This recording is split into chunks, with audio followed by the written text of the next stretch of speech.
Hi, here I am in Red Bay, Alabama. I'm here visiting my housemate because she wanted to come down and do some stuff on her mom's house and just kind of be home for a little bit. I helped her to drive her car down, and we're going to go to a Georgette Jones concert in a couple of days at the Tammy Wynette Legacy Center.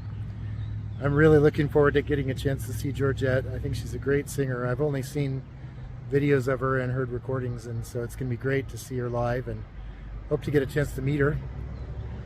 And Tammy Wynette, her mom grew up in this area, so there's a lot of Tammy Wynette stuff. There's a Tammy Wynette Highway right near here, and Tammy Wynette Legacy Center, which is where Georgette's going to be performing.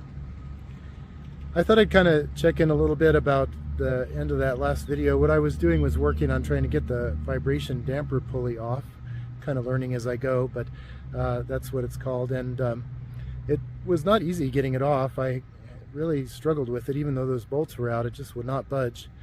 Some people online and stuff recommended that I just hit it with a hammer, which I was afraid to do. I used a rubber mallet, but that was kind of didn't really result in much, so I kept going. I bought a tool to kind of pull on it a little bit, and like a puller, and then a crowbar to get it off from there.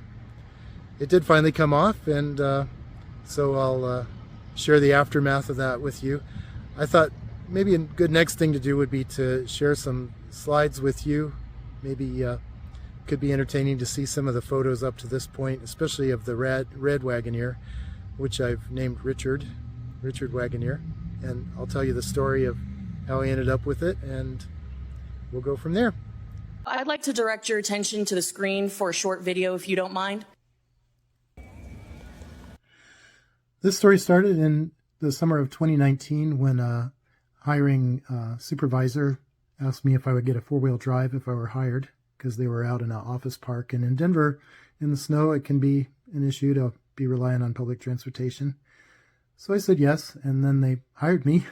So I started looking for a four-wheel drive and decided I wanted to get a Jeep Wagoneer because that was a dream vehicle of mine growing up and in life, and I thought I would enjoy working on it too.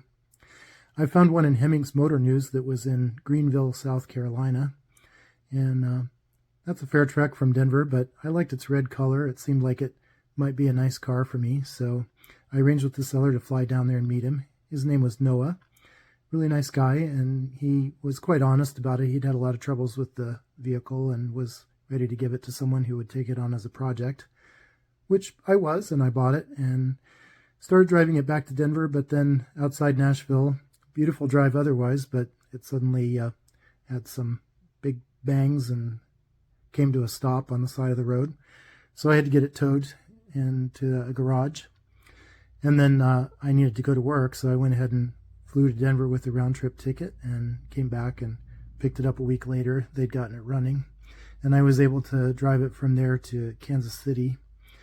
The old tires were pretty dry rotted, so I was kind of sketched out about that and got new tires put on in Kansas City, and then was able to drive it from there to Denver, where I took it to work to a standing ovation. Then I was working on it a fair amount over the next couple months, especially took it in the shop a bunch to get it more drivable, and got it to where it wouldn't stall out in intersections all the time and stuff, and then was finally able in the spring of 2020 to take it on a nice mountain road trip. So that's the story of how I got my red Wagoneer and brought it to Colorado. I've enjoyed sharing it with you. I hope you've enjoyed it too, and I hope to see you in the next one.